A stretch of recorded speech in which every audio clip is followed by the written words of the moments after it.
All right, let's do the Good Life meditation for today, the 24th day of November 2021. So the Good Life is my daily recitation of objectives and principles that I use to guide my life. Here we go. So, and I do this every morning. This is my second day to do this like this in front of the camera.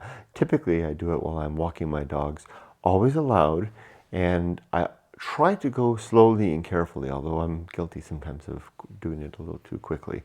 And these objectives and principles are laid out in my book, Going Alone, and the sequel, The Good Life. In fact, I call this The Good Life, borrowing from the Stoics, which they call the life that their principles led to, also called The Good Life. Do you want to come up here? Rudy wants to sit in my lap. So here we go. Objective number one is to be always ready to die, to have all of my life activities and affairs in such an order and state that if I were to keel over right now, my family is cared for, including my little dogs. My finances, in terms of finance, that my family relationships and my friendship relationships are in good shape, such that I'm not leaving anybody with any words unsaid necessarily. I've told everybody I love them, and my activities in life, the goals and objectives of my life are largely settled. My book is written, so are the others, and I've pretty much said all I needed to say. So I think that I'm ready now. I could die. I could have a heart attack right now, and I think that objective is met. Although I don't want to, I'd like to continue to live a little longer at least.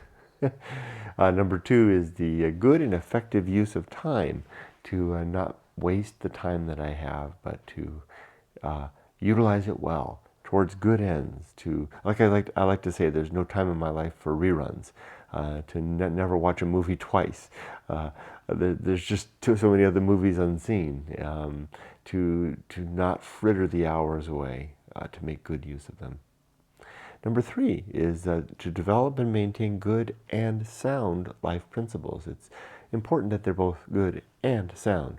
Good in terms of they are principles that help me to pursue the objectives of the good life, and sound insofar as they are based on reason, that they can sustain themselves in this face of objective scrutiny, and that the truth of these principles is clear and evident. Number four is the cultivation of good emotional reactions, to not let myself run away with my emotions, but to be in control of my, if not in control, control at least my outward expression of my emotions, to be stoic, basically, to be neither tossed nor turned, but as Stilbo the Stoic would have said, to have all my goods with me. Next is the performance of good actions, just doing good things throughout the day. And over on the Discord, we do have a Discord server. Erica, my co-host there, has created a little good deeds channel where we can make note of the good deeds throughout the day. I like that. So just performing good things throughout the day. You know what I mean. Next is the recognition of true limits and true opportunity. Recognizing what is really within our capability and time and scope and finances, and what is not. And living within the lines, so to speak. So recognizing what is and what is not within what isn't reasonable with our lives.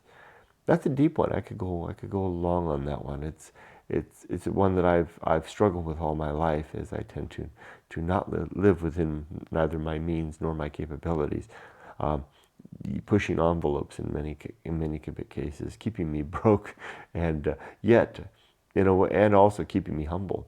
So there's a benefit, I guess, in exceeding those limits if you can recognize that you've done so.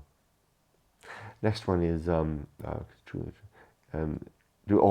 always do just one thing slowly. Try not to multitask. It's tough It works sometimes not to multitask, but I'm a little better at my private life. Okay, those are I think it's 7 objectives. Now the principles are the tools that I use to fulfill those objectives, to meet those. Here we go. So the principle number 1 is the principle of war. The idea of constantly being at war with any proposition of truth. Anything that anyone says is, this is true, I have truth. Well, let's talk about it, including myself, of course. Anything that I propose is true. I want to hold that to the cold light of scrutiny and see if it is true, and then the willingness to suffer without certainty, should that be the case. Principle number 2, which connects to principle number 1, is the principle of reason, and it has 3 sub-principles: honesty, objectivity, and doubt. Reason is the tool that I use in the pursuit of that war, in the execution of that war, using objectivity to be making sure that I'm looking at just the facts. Reason, objectivity, it's the principle of war, reason, objectivity, and I forgot what I said. Boy, hashtag 57. I can't remember. I said it, but with the 3 things I just said, it's in the book. Number 3 is the homunculus, the idea of a little man, kind of like Daruma-san right there, but living inside my head. It's my substitute for a soul. It's my reminder that in a universe that apparently is without an evident God, and where apparently we do not have a soul, and we will die utterly when we're gone, that whatever it is, this little man in my head is doomed to die with me. So that's the homunculus. Yeah, I kind of like the way he embodies that. Next one is this is dangerous when he sits like this. He might bite me. The homunculus. After the homunculus comes the Anchorhold. Picture a rock in a churning sea, and you are perched upon that rock, and so am I on another rock. We each on our separate rocks. The waves, the sea is rising and falling and kind of lapping up against you, and periodically it crashes and splashes against you, and rains come and storms and the like. That is the Anchorhold. It's the place where we suffer and die. It's the place where we live our life. There's a very nice illustration of the Anchorhold in Going Alone. Let's see if I can find it real quick. Why not? Why not? What's the hurry? But always when I try to find things like this, I can never find them. Is that it? The book is well illustrated by my daughter. And so imagine that rock that you're sitting on, and the waves are tossing and turning and churning about, and you're threatening to knock you off, and which in fact they will. One day you will be knocked off. And oh, here it is. I found it. There. This is the opening image for the chapter, Stoic Poetry. One day you will be knocked off your rock, or you'll die upon your rock and be washed off into the sea. So will I as well. You can raise your arms in frustration like the man in the back, or the person in the back, or sit calmly and wait for the wave to overwhelm you like the person in the near back. Or just sit calmly as you're getting splashed upon, or more kind of sitting like the Buddha, just kind of taking it all in the middle path, so to speak, of that person in the foreground. You can't get off of your anchor hold. You're stuck. We're all stuck on our anchor holds throughout our life. Can't get off. It's the place where we suffer and die, alone no less. Next principle is the home of good and evil.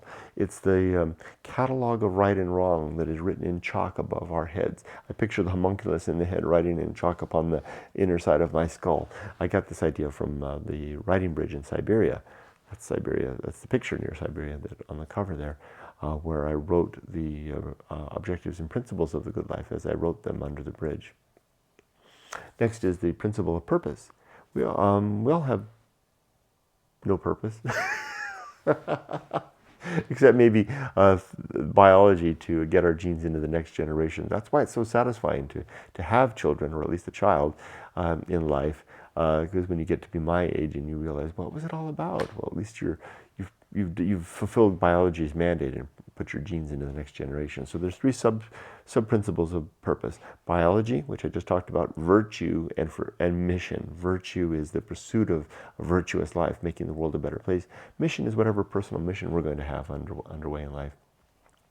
Principle of purpose: biology, virtue, and mission. Next is the principle of the atomic principle.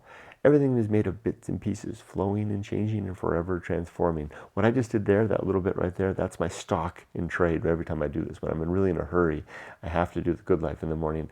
I have certain ways that I can say it that is just, it's almost like reciting a prayer in a way, where you get the words down and you just kind of rattle them off. And that's the way I say it. If I have a little more time, I'll elaborate on it. But let me try it again without doing the canned thing.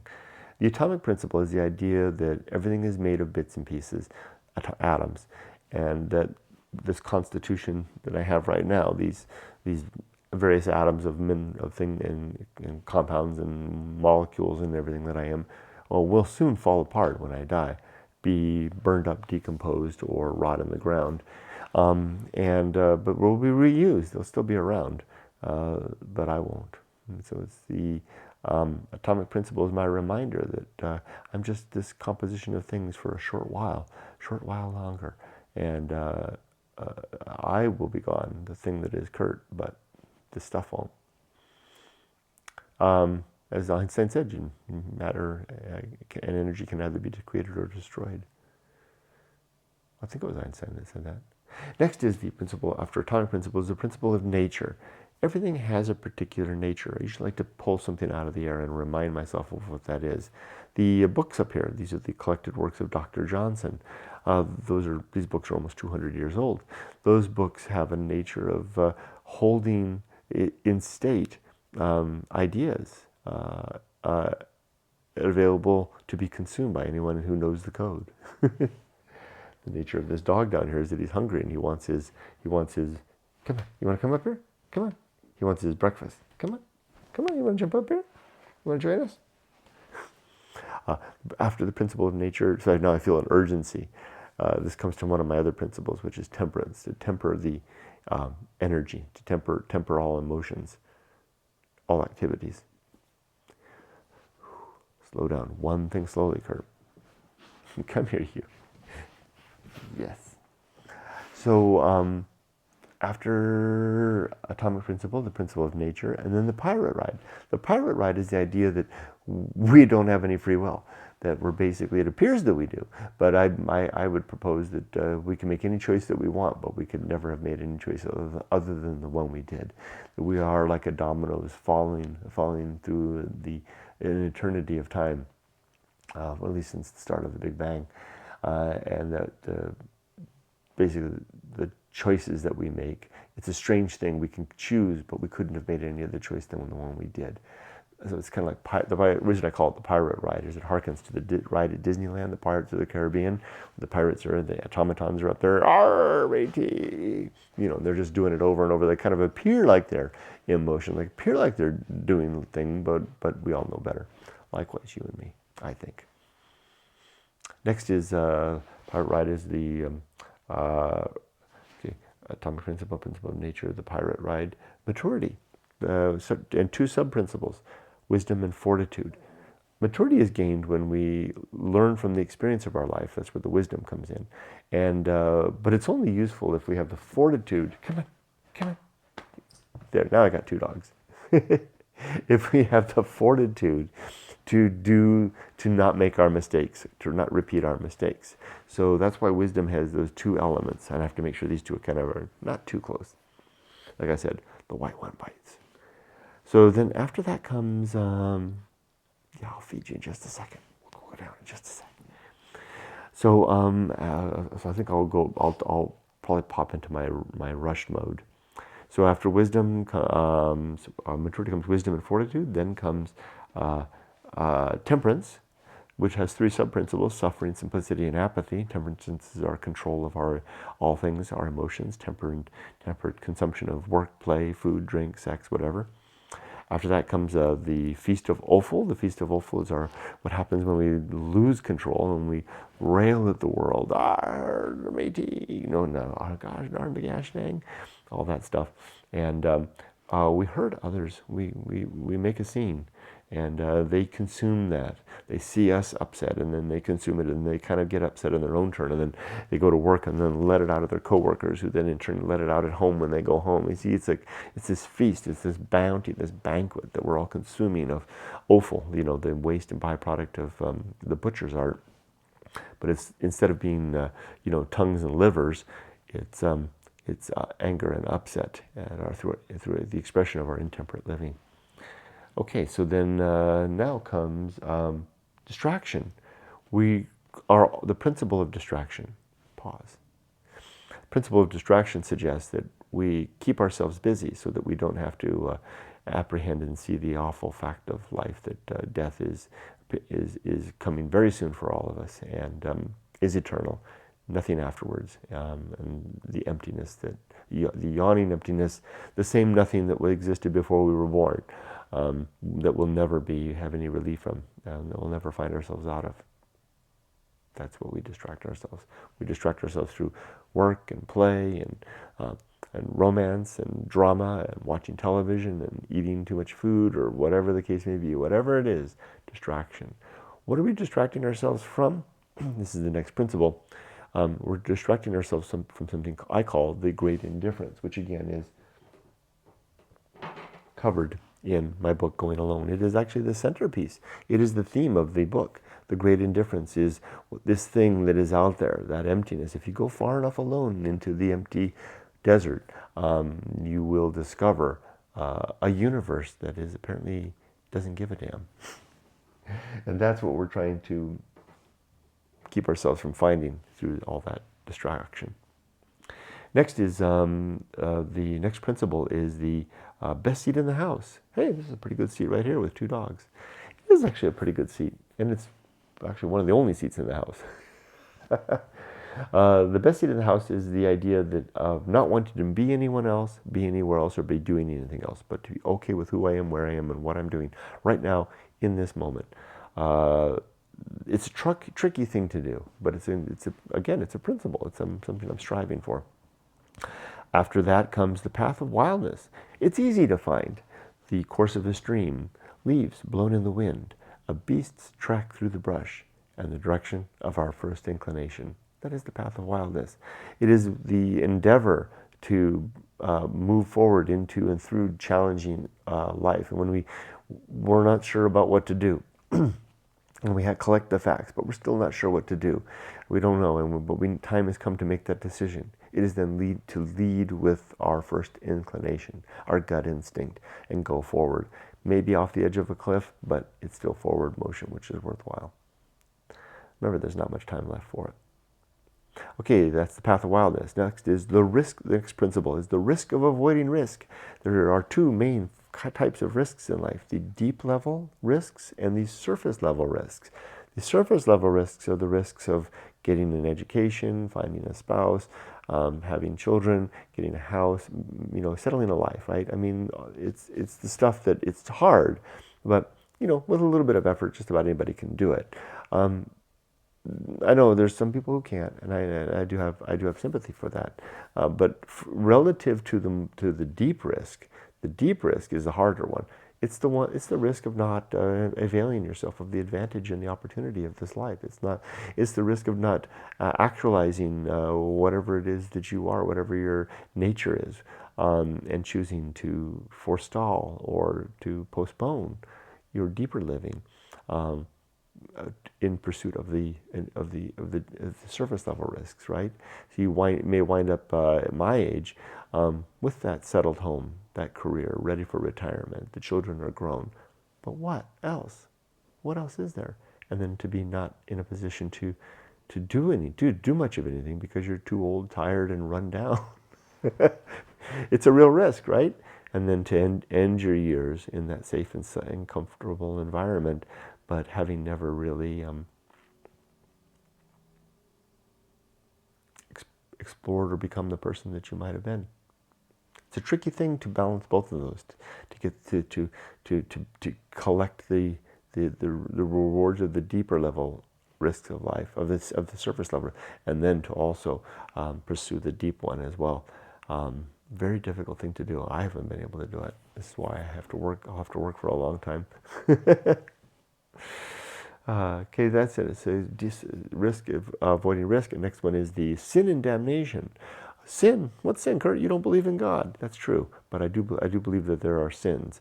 Sin is in my worldview is the sin against with a good life, the sin against living a good life. And there are 5 sub-principles. There's actually 6, but I can't remember one of them right now. So, and the first one I'm trying to get rid of, but it keeps coming back. These 5 are falsity, credulity, faith, superstition, and dogma. Faith is a sin? Yes, it's a sin. It's because faith is, I'll get to that in just a second. But falsity is the believing false things. I don't like that. That's what I'm trying to get rid of that one, because that's a nothing thing, right? It's a throwaway. I can't remember the 6th one that I replaced it with. Oh, it's in the book. I've got the book right here. Hold on. Oh, I can take a look. Hold on.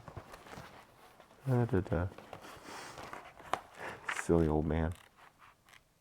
Okay, here we go. Blah,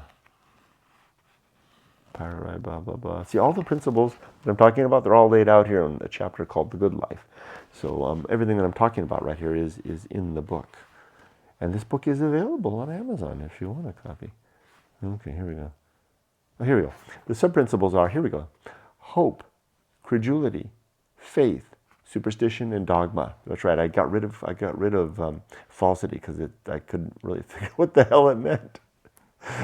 Okay, hope. Hope is a sin. That's right. Hope is a sin. Because hope is nothing more than clutching of pearls and wringing of hands and desiring and wishing and wanting, right? Without actually the doing, right? So let's hope less and do more, right? Credulity is a willingness to believe, overwillingness to believe, believing too easily. Faith, because faith is the evidence of things unseen. No, the things unseen are the things unseen. Faith is simply an excuse we use to continue believing the things that we want to believe, in spite of the fact that we have no good reason to believe. Superstition. Do I need to really explain that one? And dogma. Dogma, of course. You know what I should add? I should add authority here. Dogma, of course, is the proposition of truth because it said so.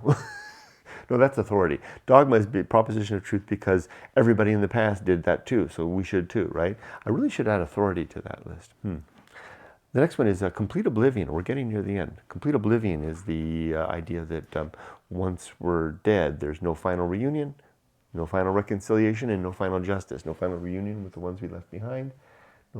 Because we're all going to be dead. And no final reconciliation because how can you reconcile anything when you're dead? And no final justice because in a universe without any oversight, who's going to do the justice? And we're dead. So that's that one. So complete oblivion. Next one is the Great Life Adventure. Great Life Adventure is that thing that we do that becomes the marquee centerpiece event of our lives. You know, it's the World War II veteran who survived Pearl Harbor, and they live on in their lives.